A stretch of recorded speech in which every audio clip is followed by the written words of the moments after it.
Let's talk about death. Death is a topic that often invokes strong feelings. In many cultures, and even when a lot of people think about death, it is seen as something to fear and as a tragic end to a beautiful journey. However, there are different philosophies that have alternative perspectives that challenge this viewpoint. In this video, I'm going to talk about how death might not be as bad as we think it is, and it might even be one of the many reasons why life can be considered good, a good journey, and how death is so essential in shaping our views of life and how we perceive it. First, I'm going to talk about the Hindu perspective on life and death.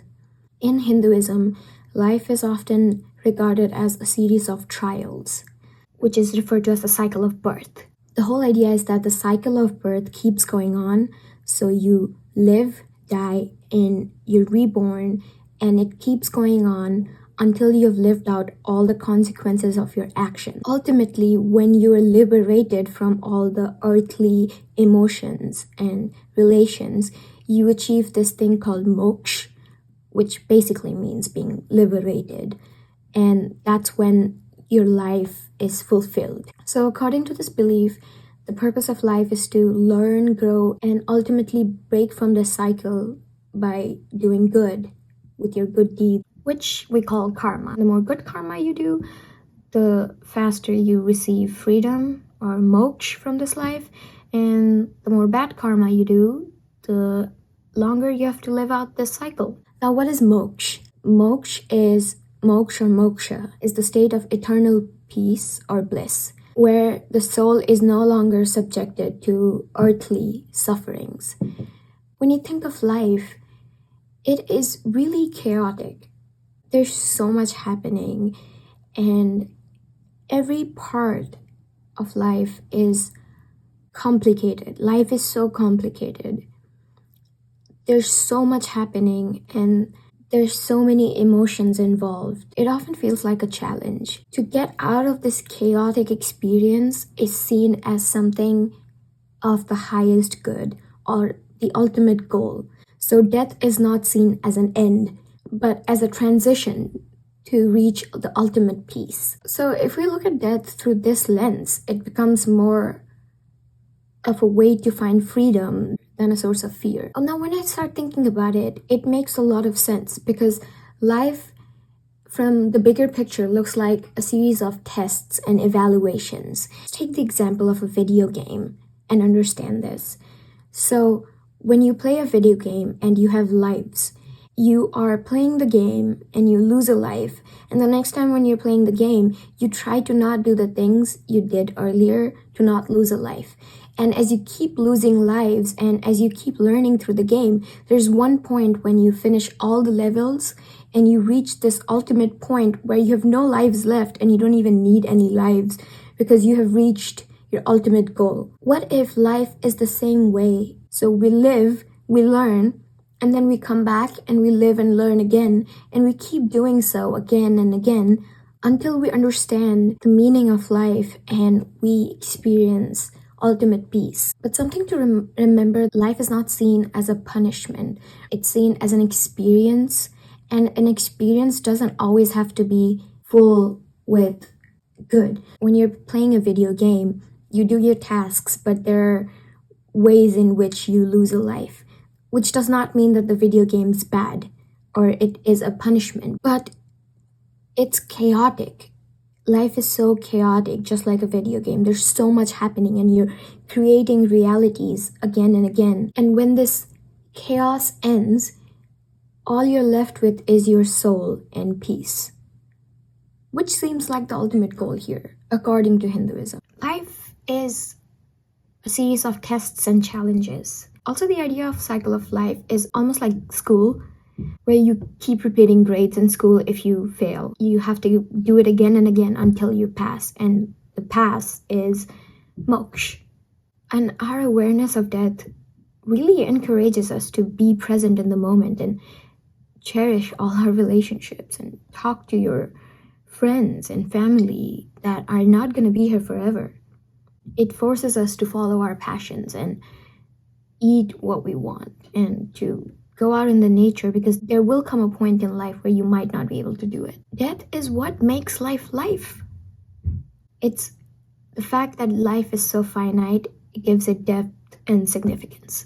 Death is what makes life special. One of the reasons why life is bearable and beautiful is because we know that it's inevitable. The knowledge that we have limited time can actually make us do more things and enjoy every moment. Imagine life without an end.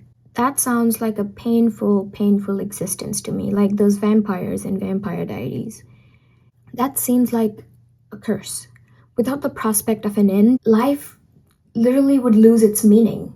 So the beauty of life exists in the fact that it is going to end one day. Each moment becomes precious because it's fleeting.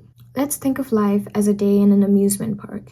You go to a park, you enjoy all the rides, and you do everything. You eat all the best food, you talk to people, but at the end of the day, you can't go home. You have to stay there forever. Eventually, you're gonna get tired of it. You're gonna get tired of riding the same rides again and again. You're gonna get tired of being in the same place, doing the same mundane tasks that you can do in the amusement park again and again every single day. Imagine how that would feel. Also, without an end, you can just do things later, which is such a bad thing. If life was forever, you wouldn't want to hang out with your father today because, oh, I'll just hang out with him in 50 years. You don't value anything anymore because you know that it doesn't matter because life is going to go on forever. Everything kind of becomes a curse. You don't want to follow your passion because you have your entire existence to do what you want to do. You don't want to hang out with anybody else because you know they're going to be here forever. Technically, life would be a disaster without death. You would be extremely frustrated with life if there was no end. Now, I understand why death is seen as a source of fear because we are afraid of the unknown. Everybody is. We don't know what's going to happen after death. Even after multiple religious, philosophical, and scientific explorations, we know nothing about what happens after death. And I do not think we can ever know. And this uncertainty can be terrifying. It certainly is terrifying. But it can also be very liberating. Recently, I was watching this movie and a character was in pain, in so much pain, that he just said this to the other character. Hey, death would be great right now. I kept thinking, someone is in pain and all they want is death. So isn't death rescuing us from the pain? So death is actually ending the pain. In this context, death seems like a relief, a way for the body to escape suffering. So death is like a friend who comes to save us from intolerable pain. Now, I don't know if I believe in the whole circle of life and rebirth that Hinduism says, but I do find some truth in it. I genuinely think it's the reason why there's so much love and beauty still in the world. I know there's not much you can see when there's so much bad things happening in the world, but I truly believe that love is everywhere. And there's so much beauty even in this chaos. But that beauty exists because there is an end. We're humans, right? And we are bound to get tired of a lot of things and a lot of people, even the ones that we love so dearly. So if I were to never leave this earth, or if my loved ones were to never leave, I don't think I would pay so much attention to them in the next 200 years. At one point, I'd be tired because you've seen everything. You would start to hate everything because you're so done with this. I think the quantity really affects the quality of our life. It does. I think the limited quantity of life that we get makes it so amazing. And I am a really optimistic person. No matter what happens in life, I am enjoying it, and it took me a long time to get to this position. But I have stopped dreading death because now I know that it's the only thing that keeps me sane. Not having all the time in the world asks us to put more effort today. I don't even think I would be recording this video if I were living for 500 more years, because I'd be like, oh, I'll do it in the next 100 years. You see what I'm trying to say? There's so many things that you want to do today that you wouldn't want anymore if we lived forever. So death, I would say, is saving us from all the turmoil that we go through every day. Another thing is that the fact that we are going to disappear one day gives you the assurance to just live out whatever you want to. Let me say it again. You can do what you want because ultimately you are going to disappear. So does that not make you feel extremely positive? Because you know that no matter what you do, you are not going to exist forever. So you don't have to worry about anything. I think the way we celebrate being born and growing up, we should also be celebrating death as a transition from this chaos. When my grandfather died, I had to deal with extreme grief. He was somebody I grew up with, and he was the closest person to me. He would tell me everything from the 1970s, and I would feel like I was a part of the whole experience. He would tell me stories. Everything I know today and everything I am, I would give him the credit for it, because I would have never been half the person I am today without him, without his guidance, and without his wisdom. So when he passed away, it was naturally really hard for me. But when I remember what he used to say about not living forever, it made sense why he was such a happy man and why he was so content with everything, because he saw death for what it is. It's just a transition. And although it sucks that he isn't here with me, I don't feel bad, because I know that he is in me in some way. He is, and I can speak to him, and my bond with him is so strong that I do not need an earthly possession of him or his existence to feel the love or the closeness we had. It's unspoken. It's like I know what he's gonna say. It gives me so much hope and love every day. And he still does everything he did for me 10 years ago, because I always feel like he's there with me. So death is not that bad. You also can get rid of a lot of anxiety when you think like this.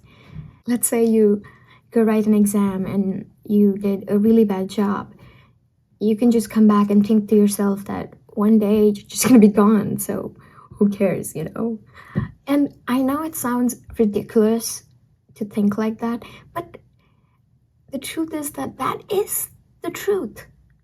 That is the fact. No matter how much we try to rationalize life, the truth is that we know nothing about life. You can say, oh, you cannot live life like that, it's not practical. But what is practical? Nothing is practical about life. Nothing is practical about our existence. Everything's so confusing. Nothing is practical about this whole situation. So why do we want to live life so practically?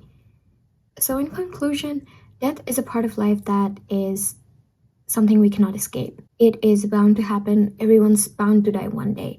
But there's nothing to be sad about it. It's okay. And it makes life so much more beautiful. It makes us motivated. It makes us value things. It makes us enjoy the moments in life. And it also ends our pain. We rarely talk about this subject because it's so painful in a way, because we always associate death with pain. I think if we stop doing that and start seeing it as a natural transition, it gives you this relief. So is death really that bad? Perhaps not. The fact that we're just not going to exist one day, it's kind of like crazy. And to think how much we value things when we know that none of us are gonna exist forever is kind of stupid too. Maybe it is the final necessary step towards peace and freedom. Imagine if death was a long meditation. So I truly think we need to go back to our views about death and really process what it is.